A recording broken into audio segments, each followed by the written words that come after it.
Mr. Big. The Mr. Big strategy, which is primarily employed in Canada, involves the police establishing a criminal organization to get the suspect to become a member. They pose as having a pleasant conversation and gradually get to know him, which leads to a well-compensated job offer for little crimes like transporting light drugs. These duties become more important and frequent. He is seen as an emerging organization member. Eventually, Mr. Big, a very adept undercover interrogator of the fictitious criminal organization Kingpin, leads the suspect. Mr. Big uses threats to tell the suspect that the police have information that implicates him and that his arrest may threaten the gang. He then offers the suspect an opportunity to set things right, but to do so, he needs to know what the suspect did, which forces the suspect to confess. The final meeting is recorded, and after the confession, the entire fictitious criminal organization is exposed to the police, leading to his arrest. This tactic is typically reserved for extreme cases, since it may occasionally lead to Mr. Big making false admissions out of fear, or to maintain the opulent lifestyle that the fictitious criminal organization has promised him. Good cop and bad cop, often referred to as the Mutt and Jeff technique. It involves two persons approaching the subject of the questioning from opposite angles. To get the subject to participate, one interrogator uses a harsh style that emphasizes threats of punishment, while the other uses a more compassionate style that emphasizes rewards. Subsequently, the good cop begins to defend the subject against the charges and threats made by the bad officer. This gives the impression that the subject can work with the good cop because he either trusts them or is afraid of the bad ones. However, there are two drawbacks to this approach. It's obvious, and the bad cop could make the target feel uncomfortable. REID Technique.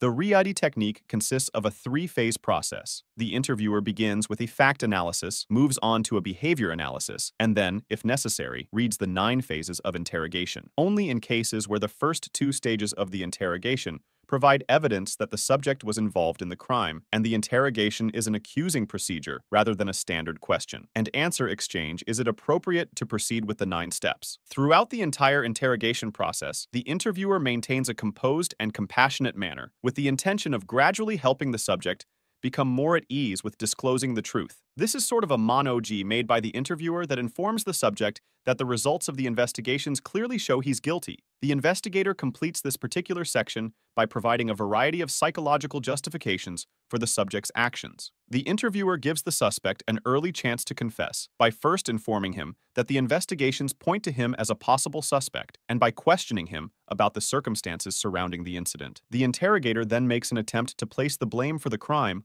on someone else or a different set of circumstances rather than the suspect. The interviewer attempts to downplay the suspect's denials until the suspect provides an explanation for why he did or did not commit the crime, which the interviewer uses to advance toward the acceptance of what the suspect did. The suspect does this while mentally rationalizing his conduct. After that, he makes use of physical indicators like closeness or eye contact to make sure the suspect is attentive. While the suspect is listening, the interviewer once more employs psychology to defend his conduct. The interviewer can infer that the suspect may be feeling sorry for committing the crime if he starts crying at this time. Then, the interviewer poses. The so-called alternative question entails providing 2 options for what transpired, one of which is currently more socially acceptable than the other. The suspect is required to select one, typically the one that is most acceptable to society, but by doing so, he is confessing his guilt. If he confesses, the interviewer gets him to repeat his admission of guilt in front of witnesses so that the confession can be verified. Finally, the interviewer records any admissions or confessions made by the suspect.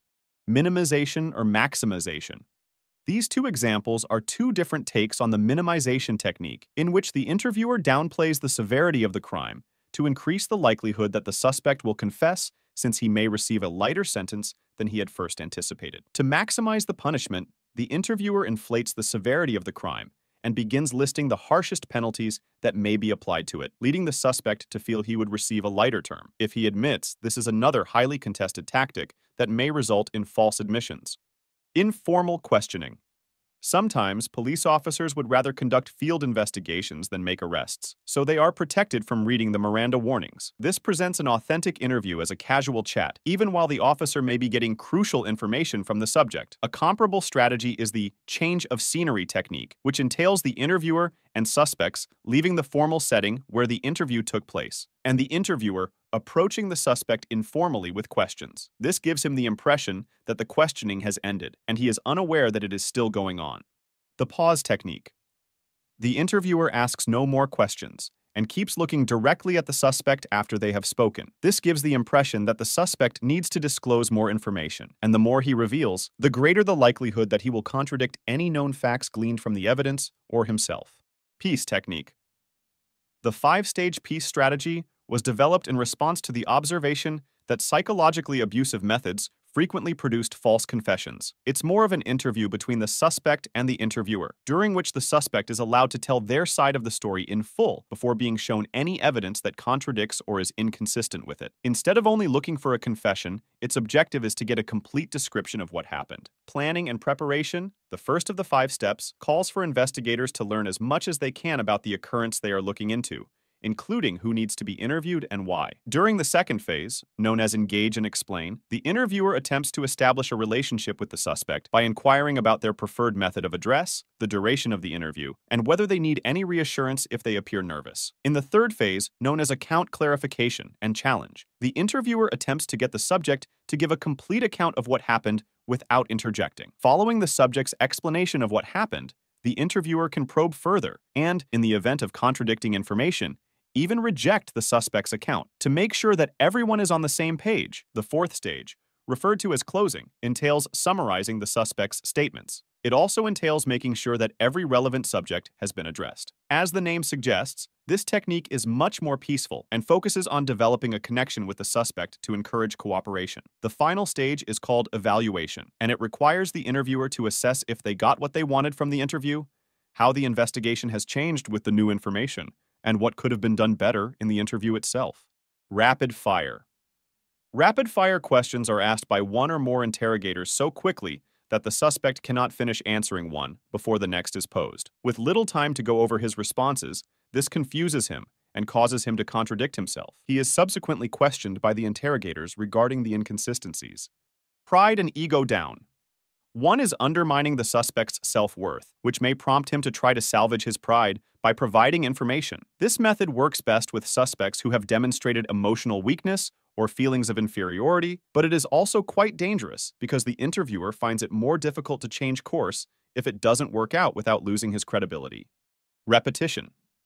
The interrogator repeatedly asks the same questions and reiterates the suspect's responses in an attempt to get the suspect to provide a thorough and honest response, such that in an effort to stop the interrogator from asking him more questions, he becomes so bored that he answers in full. Loaded questions. Many inquiries subconsciously believe that some facts are true. When applied to mentally worn-out suspects, this tactic may result in unintentional admissions of falsehoods or inadvertent errors that disclose the truth. Establish your identity. To right this wrong against the interrogator, the suspect is informed that he has been designated by higher authorities as a dangerous criminal facing extremely serious charges. As a result, he gives accurate testimony about the events that occurred.